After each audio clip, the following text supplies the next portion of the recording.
mandibles clicking in what passed for laughter among the Arcsidae. Your newest warship design is... What's that delightful human phrase? Ah yes, a sitting duck. Captain Maya Rodriguez kept her expression carefully neutral as she regarded the towering insectoid alien on her view screen. The bridge of the UES Tortoise hummed quietly around her, its systems running with a precision that would have made any engineer weep with joy. Not that the Arcsidae would understand that. Is that so? She asked mildly, one eyebrow raised. And what exactly makes you say that? The alien's compound eyes glittered with what she recognized as smugness. Your vessel's maximum acceleration is barely 40% of our lightest corvette. In the modern age of space warfare, that's practically standing still. I respect humanity's creative approach to shipbuilding, but this is simply embarrassing. Maya shared a knowing look with her XO, Commander Jackson, who was doing an admirable job of keeping a straight face. The Arcsidae had always been like this, convinced that their superior technology and centuries of space warfare experience made them the ultimate authority on everything. It had been getting worse since they'd graciously accepted humanity into their Galactic Defense Alliance 5 years ago. Well, Maya said, leaning back in her command chair, I suppose we'll just have to hope no one attacks us then, won't we? The Grand Admiral's mandibles twitched in what she'd learned was their equivalent of an eye roll. Indeed. Though I must admit, I'm curious about one thing. Why name your new class of ships after Earth's slowest creatures? The Tortoise class? Really? Oh, you know us humans, Maya replied with a slight smile. We're suckers for symbolism. The conversation ended shortly after, with the usual diplomatic pleasantries that neither side particularly meant. As soon as the screen went dark, Jackson finally let out the laugh he'd been holding in. They still don't get it, do they? He asked, wiping tears from his eyes. Maya's smile turned predatory. Nope. And I really hope we get to show them why that's a problem. She got her wish 3 weeks later. The attack came from an unexpected quarter. Not the perpetually aggressive Arcsidae's ancient enemies, the Novari, but a newly emerged threat calling themselves the Harvesters. Their ships appeared at the edge of Alliance space without warning. Bizarre organic-mechanical hybrid vessels that moved with unsettling grace through the void. The Arcsidae response fleet was decimated in the first engagement. Their much-vaunted speed meant nothing against enemies who could predict their movement patterns with terrifying accuracy. The Harvesters seemed to have some way of reading energy signatures, anticipating where the Arcsidae ships would be before they even got there. When the call for reinforcements went out, the Tortoise was the closest Alliance vessel that could respond. Maya couldn't help but appreciate the irony as she watched the Arcsidae command staff's expressions when they realized their only hope was the sitting duck they'd mocked mere weeks ago. Battle stations, Maya ordered calmly as they approached the combat zone. Time to show them what this old turtle can do. The Tortoise's true nature revealed itself gradually. First was the strange way sensor readings seemed to slide off its hull, as if the ship wasn't quite where it appeared to be. Then came the realization that despite its slow acceleration, it was somehow always exactly where it needed to be. How are they doing this? The Arcsidae tactical officer demanded, mandibles clicking furiously as he watched the Tortoise engage 3 Harvester vessels simultaneously. Their drive signature doesn't match their position. Maya would have enjoyed explaining it to them, if she hadn't been so focused on the battle. The Tortoise, like all ships of its class, was humanity's answer to a question the Arcsidae had never thought to ask. What if, instead of trying to move faster, you simply changed the way space itself worked around you? The ship's outer hull was lined with thousands of micro-generators, each one capable of creating minute distortions in local space-time. While the ship itself might move slowly, the space around it was constantly shifting, folding, rippling in ways that made targeting solutions meaningless. The Tortoise didn't need to dodge. It simply wasn't where enemies thought it was. Multiple Harvester vessels approaching from Vector 317, Jackson reported. They're trying to box us in, Maya nodded. Perfect. Initiate the shell game. The Tortoise's signature maneuver began with what appeared to be a critical drive failure. The ship's energy emissions dropped to nearly nothing, making it appear dead in space. The Harvester vessels, sensing easy prey, moved in for the kill. That's when the real show started. The microgenerators spun up to full power, creating a cascade of space-time distortions that rippled outward like waves in a pond. To outside observers, it appeared as if reality itself was glitching, creating multiple overlapping images of the Tortoise, each one equally solid-looking, each one potentially real. The Harvesters, their targeting systems dependent on reading energy signatures, found themselves attacking empty space while the real Tortoise struck from unexpected angles. Their organic mechanical hulls, so resistant to conventional weapons, provided no defense against the focused gravitational shears the human vessel could generate at point-blank range. "By the first queen," the Arc City Grand Admiral breathed, watching as the tortoise systematically dismantled the Harvester fleet. "It's not slow at all, is it? It's changing the rules of movement itself." Maya allowed herself a small smile. "There's an old Earth fable about a race between a tortoise and a hare. The moral of the story is that slow and steady wins the race. We just adapted it a bit. Slow and steady wins the space battle as long as you're rewriting physics as you go." The battle ended decisively. The remaining Harvester vessels, unable to cope with an enemy they couldn't properly target, retreated to whatever dark corner of space they'd emerged from.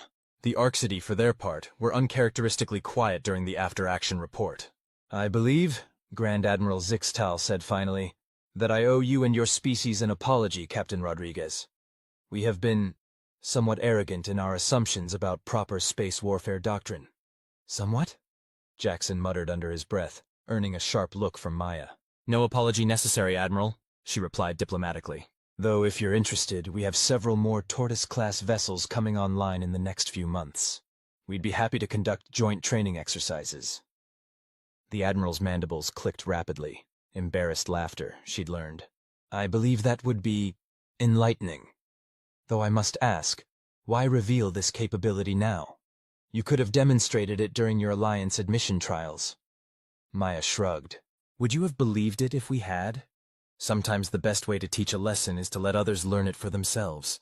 Besides," she added with a grin, "we humans have a saying about assumptions. I'm sure you can look it up in your cultural database." The aftermath of what became known as the Tortoise Incident changed the dynamics of the Galactic Defense Alliance permanently. The Arc City, humbled by the experience, began to take a more collaborative approach to military development. Other species, previously dismissed as technically primitive, found themselves being consulted for their unique perspectives on physics and space warfare. And humanity? Well, they just kept doing what they'd always done, looking at problems sideways, finding solutions in unexpected places, and occasionally teaching stuck-up alien civilizations that there's more than one way to win a fight. Years later, Maya would still get a kick out of watching new Arc City officers encounter Tortoise-class vessels for the first time. Their mandibles would invariably twitch in poorly concealed disdain at the slow human ships, right up until the training exercise began. "You know what the best part is?" she confided to Jackson during one such session. "We still haven't shown them what these ships can really do." Her XO's eyes widened. "You mean the quantum tunneling system is still classified?" "Along with a few other tricks," she confirmed. "After all, you never know when you might need to surprise someone again. And if there's one thing humans are good at, it's keeping the galaxy on its toes," Jackson finished with a laugh. Maya nodded, watching as another Arc City commander learned the hard way that speed isn't everything. "Exactly. Though personally, I prefer another old Earth saying." "Which one?" She grinned. "Slow and steady doesn't just win the race. It rewrites the rules of racing entirely." In the years that followed, the phrase "pulling a tortoise" entered common usage in Alliance military parlance. It came to mean any situation where apparent weakness masked devastating capability, or where unconventional thinking trumped traditional doctrine. The Arc City still hadn't lived it down, but they had learned to stop underestimating their human allies. And more importantly, they'd learned that sometimes the most dangerous predator is the one that doesn't look dangerous at all. As for the Tortoise and her sister ships, they continued their patrols, moving with deceptive slowness through the stars, carrying their revolutionary technology and their very human blend of ingenuity and mischief to every corner of Alliance space. Slow, steady, and always exactly where they needed to be, even if that wasn't where anyone expected them to be. After all, that was the whole point of being a tortoise in a galaxy full of hares. The turtles knew tricks. "You did what?"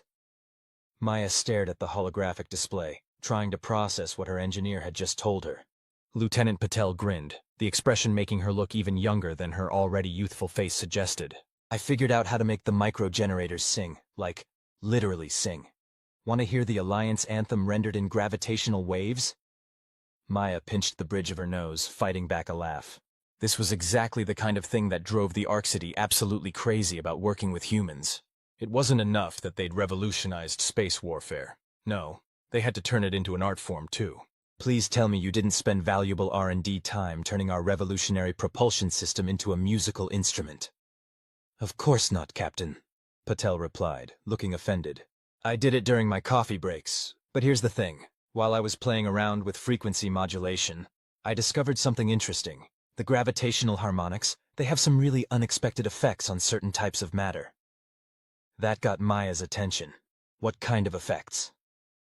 3 days later, she found herself explaining to a very confused Arcsidy science team why they needed to observe a demonstration involving a tortoise-class vessel and several tons of pudding.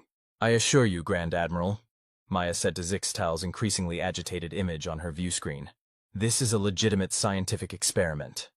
Captain Rodriguez, the Admiral's mandibles clicked rapidly in frustration. You are asking us to witness you fire dessert products at your own vessel. How is this possibly? Actually, Patel chimed in from her station, we're using the pudding to demonstrate a new application of our gravitational field manipulation technology. The specific viscosity and molecular structure of this particular dessert makes it perfect for visualizing the effect. Jackson leaned over to Maya and whispered, 10 credits says they don't get it until the pudding starts moving uphill. The demonstration went exactly as planned, which meant it looked like absolute chaos to anyone who didn't understand what they were seeing. The tortoise released its cargo of pudding into space, then began generating precisely calibrated gravitational waves that made the frozen dessert dance in impossible patterns. Are you?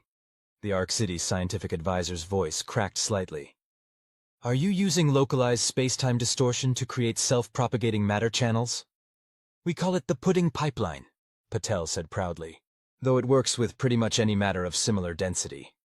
The gravitational harmonics create a sort of, well, imagine a series of tubes made of twisted space, capable of transporting material goods without traditional propulsion. The implications hit the Arcsidy all at once. This wasn't just humans being weird for the sake of being weird. This was humans discovering an entirely new method of logistics and material transport, and choosing to demonstrate it in the most ridiculous way possible, just to see the looks on their allies' faces. The pudding pipeline, Zixtal repeated slowly, all 4 hands moving in the Arcsidy gesture for seeking patience. You discovered a revolutionary method of matter transmission, while trying to play music with gravity, and you demonstrated it with dessert. Well, when you put it that way, Maya said, struggling to maintain her professional demeanor, it does sound a bit odd, but you have to admit, it got your attention. The incident sparked a new wave of collaborative research between human and Arcsidy scientists, though the latter insisted on using more dignified materials for their experiments. They never quite understood why their human colleagues found this so amusing, or why pudding dynamics became an inside joke in joint research facilities. But that was just the beginning. The Tortoise class's reputation for surprising innovations only grew as more ships joined the fleet. The UES Terrapin developed a method of using its gravitational field matrix to surf solar wind, achieving incredible speeds while technically maintaining its slow acceleration rate. The UES Galapagos discovered that properly modulated gravitational waves could be used to communicate across vast distances instantaneously, by essentially pinching space until 2 distant points touched. And the original tortoise? Maya kept finding new ways to make her ship do the impossible, much to the continued amazement and occasional exasperation of their alien allies. You know what the really funny part is? She said to Jackson during one quiet shift, as they watched a group of Arcsidy scientists try to understand how the ship's latest innovation worked. We're still basically using the same principles as the original design. We're just getting more creative with them. Humans gonna human, Jackson replied sagely. Give us a new toy, and we'll find at least dozen uses for it that nobody ever intended, Maya finished. Speaking of which, has anyone told the Admiral about Patel's gravity-assisted coffee maker yet? Let's save that one for the next time they start bragging about their superior technology. The Arcsidy eventually learned to stop asking, why would you do that, when humans proposed new ideas, and instead started asking, what else could this do? It was a subtle shift, but an important one. They'd finally realized that humanity's greatest strength wasn't their technology or their ingenuity. It was their ability to look at the serious business of space exploration and decide that yes, this was the perfect time to experiment with gravitationally enhanced food service. As for the pudding incident, it became standard practice for Alliance ships to carry a supply of the dessert, just in case. No one was quite sure what case they were preparing for, but after seeing what humanity could do with it, No one wanted to be caught without it either. Maya made sure the tortoise always had an extra stock, though. After all, you never knew when you might need to demonstrate a new scientific principle, or just really annoy some stuck-up alien bureaucrats. "Captain," Patel's excited voice came over the comm one morning. "You'll never believe what happens when you run pudding through a double Mobius twist in the gravity field." Maya shared a look with Jackson before responding. "Do I want to know?" "Trust me, this is going to revolutionize, well, everything, or at least make movie night a lot more interesting." And that, perhaps, was the real lesson the galaxy learned from humanity. Sometimes the most serious advances come from not being serious at all, teaching old turtles new tricks. The thing about revolutionizing space travel with dessert-based experiments was that it tended to attract attention, not all of it welcome. "Let me get this straight," Maya said, staring at the report on her desk. "The Novari are demanding we share our pudding-based weapons technology with them?" Jackson nodded, barely containing his amusement. "They're convinced the pudding demonstrations were a cover for some kind of revolutionary weapons system. Their diplomatic note specifically mentions, and I quote, the human tendency toward tactical misdirection through apparent frivolity. They think we're being silly. On purpose. To hide how dangerous we are?" To be fair, Patel chimed in from her engineering console. "That's exactly what we did with the original tortoise design." Maya had to concede that point. "Yes, but that was different. We weren't actually trying to weaponize dessert. Speaking of which, how's the new project coming along?" Patel's face lit up. "The quantum entangled ice cream? It's amazing. When you take a bite from one scoop, the paired scoop changes flavor instantaneously. We're still working out why it sometimes tastes like quantum uncertainty, though." "I don't even want to know how you're measuring that," Jackson muttered. The Novari situation, however, proved to be more than just an amusing diplomatic incident. Other species began paying very close attention to human recreational physics experiments, as they'd become known. The Arcsidae found themselves in the uncomfortable position of having to explain to their other allies that, no, the humans weren't developing superweapons disguised as desserts, they were just being humans. Though honestly, Grand Admiral Zixtal admitted during one particularly heated Alliance Council session, sometimes that's more terrifying. The real breakthrough came during what became known as the Great Space Bake-Off incident. What started as a friendly competition between human ships to create the most impressive gravitationally enhanced dessert turned into an unexpected demonstration of just how far human innovation had progressed. The tortoise's entry was particularly spectacular. Using a complex series of nested gravitational fields, Patel had created what she called a probability pastry, a dessert that existed in multiple quantum states simultaneously until observed. The practical applications for quantum state manipulation were immediately obvious to everyone except the humans, who were mostly concerned with whether it tasted good in all possible realities. "You realize," an Arcsidae physicist told Maya afterward, "that you've just demonstrated practical quantum manipulation on a macroscopic scale.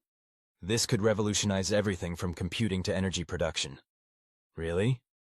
Maya looked thoughtful. "We were just trying to make a cake that could surprise you with every bite, though now that you mention it." That conversation led to the establishment of the Alliance Culinary Physics Division, much to the confusion of pretty much everyone. But it worked. By approaching complex physics problems through the lens of food preparation, humans found ways to explain and explore concepts that had baffled conventional scientists for centuries. "It's simple," Patel explained to a group of bewildered alien researchers. "If you think of quantum entanglement like trying to make two soufflés rise exactly the same way in different ovens, it all starts to make sense." "None of this makes sense," one of the researchers muttered. "But it works, and at this point I'm too afraid to question it." The tortoise itself underwent several more modifications, each more improbable than the last. The quantum pastry experiments led to improvements in the ship's space-time distortion field, allowing it to maintain multiple probability states during combat. Enemy targeting computers had nervous breakdowns trying to deal with a ship that was simultaneously in several locations, each one equally real until observed. "The best part," Maya told Jackson during one particularly successful engagement, "is that we're still technically that same slow ship they all laughed at. We just redefined what movement means. Again." The Harvesters made one more attempt to invade Alliance space, only to retreat in apparent confusion when confronted with battlefield tactics they couldn't begin to comprehend. How do you fight an enemy who turns combat into performance art? Who treats the laws of physics less like rules and more like polite suggestions? Did that human vessel just turn a portion of space into pudding? one of the Harvester commanders was reported to have asked before ordering a full retreat. "No," Maya had replied over the open channel. "We turned the pudding into space. Common mistake. Would you like the recipe?" They didn't come back. Years later, when asked about humanity's impact on galactic civilization, Grand Admiral Zixtal would give what became a famous response. "They taught us that we had been exploring space wrong all along. We were so focused on mastering the universe as it was, we never thought to ask it politely to be something else. Humans. Humans bring cookies to a physics fight and somehow win." The Tortoise and her sister ships continued their patrols, each one now equipped with what the Arcity had dubbed culinary physics labs, alongside their standard research facilities. The ship's mess halls became known as some of the most exciting and occasionally dangerous places in the galaxy to eat. "Just remember," Maya would tell new crew members during their orientation, "if your dessert starts solving differential equations or trying to achieve sentience, that's either a huge scientific breakthrough or Tuesday. Either way, please file a report." And somewhere, in a classified Alliance research facility, a particular batch of pudding continued to defy conventional physics, a testament to humanity's unique approach to innovation. They'd kept it as a reminder that sometimes the most powerful force in the universe isn't technology or weapons or speed. Sometimes it's just the willingness to look at the impossible and ask, "Yes, but what if we added sprinkles?" Shell games and shadow dances. Word of humanity's peculiar approach to physics spread through the galaxy like a quantum wave function, simultaneously everywhere and nowhere, and deeply confusing to observe. The Tortoise found itself hosting an increasing number of diplomatic delegations, each trying to understand how a species that spent so much time being deliberately ridiculous had managed to revolutionize space travel. "The thing is," Maya explained to yet another group of bewildered alien scientists, "you're all asking the wrong question. You keep asking, 'How does it work?' when you should be asking, 'Why not?' That's not a scientific methodology," protested a particularly agitated Novari researcher, their crystalline form flickering with frustration patterns. "Isn't it?" Patel countered from her usual spot in the engineering bay, where she was currently using the ship's gravitational field to juggle several cups of coffee in a complex orbital pattern. "Our latest breakthrough came from asking why not make toast in 0G using localized time dilation. The resulting technology, officially designated as the Temporal Inertial Monitoring Enhancement System, but universally known as the TIME toast device, had somehow led to a fundamental breakthrough in understanding how to manipulate local causality. The fact that it also made perfect toast was, according to Patel, just a bonus. Even the Arcity had started to embrace the human way of thinking, though they insisted on maintaining their dignity while doing so. This led to some rather interesting hybrid approaches to research and development. "I must admit," Grand Admiral Zixtal commented during an inspection of the Tortoise's latest modifications, "there is something elegantly logical about using dessert as a testing medium. The complex molecular structures, the variable viscosity, the way it responds to temperature and pressure changes. Plus," Jackson added, "if the experiment fails, you can still eat it, usually." "Usually?" One of the Admiral's aides clicked nervously. "Well, there was that one batch that achieved sentience and started debating philosophy. But they were quite polite about it, and they made some interesting points about free will." The real game changer came during what was supposed to be a routine patrol along the Novari border. The Tortoise detected an unusual spatial anomaly. Unusual even by the new, considerably more flexible standards of what counted as unusual in space. "It appears to be, well?" Lieutenant Patel frowned at her readings. "Captain, you know how we've been using gravitational fields to fold space?" "Yes." "I think we just found someone who figured out how to tie it into a bow." The anomaly turned out to be the work of a previously unknown species who called themselves the Origami Collective. They had independently developed their own method of manipulating space, though their approach involved treating the fabric of reality less like a fluid to be waves through and more like paper to be folded. The first contact situation that followed would go down in Alliance history as either the most profound or most absurd diplomatic exchange ever recorded, depending on who you asked.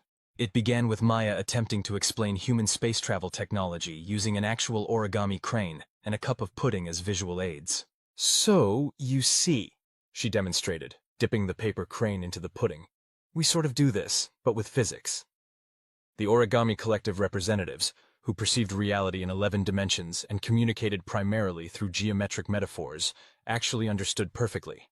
Their response, translated through 5 different AI systems, and a particularly gifted barista who claimed to speak topology, amounted to, "Oh, like making a paper airplane out of a coffee stain." "Exactly," Maya exclaimed, while the assembled Alliance diplomats tried to pretend this all made perfect sense. The resulting exchange of ideas led to what became known as the Pastry Protocols, a series of technological and scientific principles that somehow managed to bridge the gap between human culinary physics, Arcsidy traditional space combat doctrine, and origami collective dimensional mathematics. The fact that they were written entirely in recipe format was, everyone agreed, perfectly sensible given the circumstances. "You know what the really interesting part is?" Maya mused to Jackson as they watched Patel and an origami collective engineer collaborate on what they claimed would be either a new form of FTL drive or the galaxy's most impressive birthday cake. "We're still technically following all the original Alliance military protocols." "We are?" "Sure. Nothing in the regulations says you can't defeat an enemy by offering them theoretically impossible desserts. In fact, nothing in the regulations addresses dessert-based combat at all. I checked." The Arcsidy High Command, in a moment of either inspiration or resignation, decided to formally codify these new approaches. The resulting document, on the strategic application of culinary physics in modern space warfare, became required reading at their military academies, though most students assumed it was some sort of elaborate joke until their first encounter with a Tortoise-class vessel. The Tortoise itself continued to serve as a testbed for increasingly improbable innovations. The ship's gravitational field matrix was upgraded to incorporate principles learned from the Origami Collective, allowing it to fold space in ways that made topologists weep with joy. The fact that this also made it possible to deliver fresh-baked cookies to any point in Alliance space was, officially, just a side benefit. "I still don't understand," a Novari ambassador admitted during a tour of the ship's now legendary culinary physics lab. "How did you go from making pudding defy gravity to revolutionizing our understanding of dimensional mathematics?" "Well," Patel explained while adjusting what appeared to be a coffee maker but was actually a small-scale particle accelerator. "We started with the question, wouldn't it be fun if, and just kept going until the universe gave up and let us do it." The ambassador stared at her for a long moment before asking, "Is that why your species' first faster-than-light drive was powered by tea?" "Actually, that was an accident. We were trying to make the ultimate breakfast-in-bed delivery system. The FTL thing was just a bonus." As the Tortoise and her sister ships continued their patrols, they became living laboratories for what happened when you combined rigid military discipline with humanity's inherent tendency to poke the universe to see what happened. The results were interesting. "Captain," Patel's voice came over the comm one quiet afternoon. "Remember how we were wondering if we could use the gravity drive to make a perfect souffle?" Maya shared a knowing look with Jackson. "Yes? Well, good news and bad news. The good news is, it worked. The bad news is, I think we accidentally invented time travel, but only for baked goods." "Again?" "This time it's different. The pastries aren't just appearing before they're baked. They're arriving with perfect timing for tea." And somewhere in the vast expanse of space, reality itself seemed to shrug and accept that this was just how things were going to be from now on. After all, who was it to argue with a species that had turned dessert into a fundamental force of nature, when physics calls for dessert? The problem with revolutionizing space travel through experimental cuisine wasn't the science, it was the paperwork. Maya found herself staring at yet another request form from Alliance High Command, this one demanding a detailed explanation of how exactly the Tortoise had managed to accidentally create what witnesses described as a conga line of temporal paradox pastries. "Do we actually know how that happened?" she asked Patel, who was currently using the ship's gravitational field to conduct what she claimed was a very important experiment involving rainbow sprinkles and quantum entanglement. "Sort of." The engineer adjusted something on her console that made the sprinkles dance in a pattern that somehow hurt to look at. "We were trying to optimize the TIME toast system for different bread products, but somebody, not naming names, suggested we try it with croissants. And turns out butter-based pastries react, interestingly, to temporal manipulation. Who knew that folded dough could fold time too?" The incident had caught the attention of the Origami Collective, who immediately dispatched a team of their best theoretical geometrists to study what they called the croissant causality conundrum. Their preliminary findings, translated from 11-dimensional mathematics into something approaching normal space, suggested that the French had accidentally invented a form of culinary hyperdimensional engineering centuries ago. This explains so much about their pastries, Jackson mused.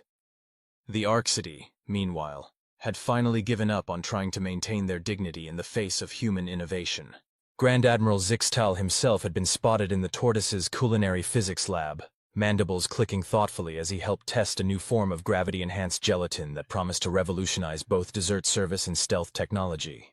"I must admit," he said while watching the gelatin simultaneously hold its shape and pass through solid matter, "there is something liberating about approaching physics this way, though I still don't understand why it had to be strawberry-flavored." "The raspberry version kept achieving sentience," Patel explained cheerfully. "We had to retire it after it started writing poetry about the fundamental nature of existence. Very good poetry, mind you, but it made the other desserts feel inadequate." The harvesters, having apparently learned their lesson about challenging ships that treated the laws of physics as serving suggestions, had taken to giving Alliance space a wide berth. Intercepted communications suggested they had classified human vessels under forces of chaos, culinary division, and strongly advised avoiding any sector where pudding-based experiments might be taking place.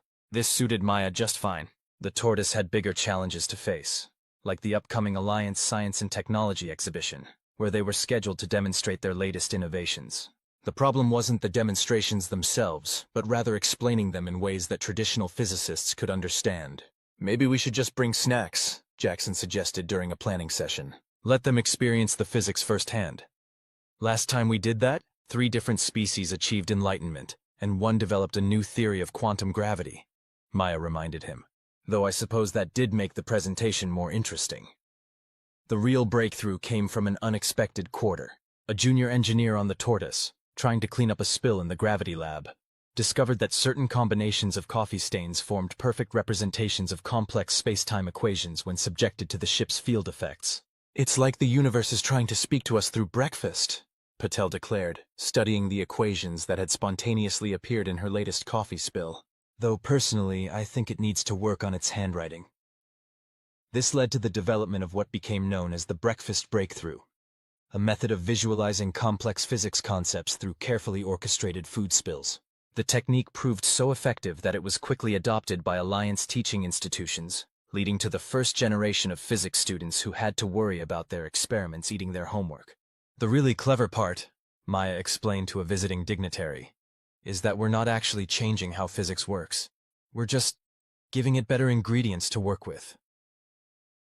The Novari, who had initially been the most skeptical of human methods, found themselves reluctantly impressed when a tortoise-class vessel used its gravity manipulation systems to prevent a potentially catastrophic stellar event, by essentially treating the star's plasma as a particularly spicy soup that needed stirring. "Your species," a Novari physicist told Maya afterward, their crystalline form glowing with what might have been admiration or indigestion, "approaches universal constants the way a chef approaches a recipe. A pinch of gravity here, a dash of quantum uncertainty there." "That's not entirely accurate," Maya protested. "Sometimes we just throw everything in a pot and see what happens." That's worse. That's much worse. How are you still alive?" "Honestly, good timing and better desserts." The tortoise's reputation grew to the point where other species started sending their best and brightest to study human methods, leading to the establishment of what the Arcsidae insisted on calling the Strategic Culinary Physics Exchange Program, but which everyone else just called Space Chef Academy. The results were interesting. The Origami Collective contributed their understanding of spatial folding, leading to the development of what Patel dubbed Klein bottle crullers, donuts that were simultaneously inside and outside themselves. The Arcsidae brought their military precision to bear on the problem of mass production, resulting in the galaxy's first standardized chaos theory cookbook. Even the Novari got in on the act, their crystalline nature providing unique insights into the structure of matter at its most fundamental level. This led to the creation of what became known as crystal clear cuisine, food that existed in a quantum superposition of states until observed, at which point it would collapse into whatever the observer was craving most at that moment. "The only downside," Patel noted during a demonstration, "is that you have to be careful not to look at it when you're really hungry. Last week, someone skipped lunch before observing a test batch, and it turned into an entire Thanksgiving dinner. Turkey, stuffing, 3 kinds of pie, the works. How is that a downside? Jackson asked. It was supposed to be a cup of coffee. The tortoise itself continued to serve as a testbed for increasingly improbable innovations. The ship's gravity drive was modified to incorporate principles from culinary thermodynamics, allowing it to treat space itself like a particularly complex recipe. Need to avoid enemy fire? Fold space like phyllo dough. Want to achieve FTL travel? Just whisk the universe until properly fluffy. You know what the really funny part is? Maya said to Jackson during a quiet moment on the bridge. We're still that same slow ship they all laughed at in the beginning. We just got creative about what movement means. Speaking of creative, Jackson replied, checking a message on his tablet. Patel says she's made another breakthrough, something about using sourdough starter to cultivate baby wormholes. Maya sighed. Please tell me we're not about to accidentally create a new form of life again. No, these ones are definitely normal wormholes, though she does mention they seem to have a taste for rye bread. And somewhere in the depths of space, reality itself continued to adapt to humanity's unique approach to physics. Perhaps realizing that it was easier to go along with their experiments than to try enforcing laws they treated more like guidelines anyway. After all, when a species figures out how to save the galaxy with dessert, who are the fundamental forces of nature to argue? The end.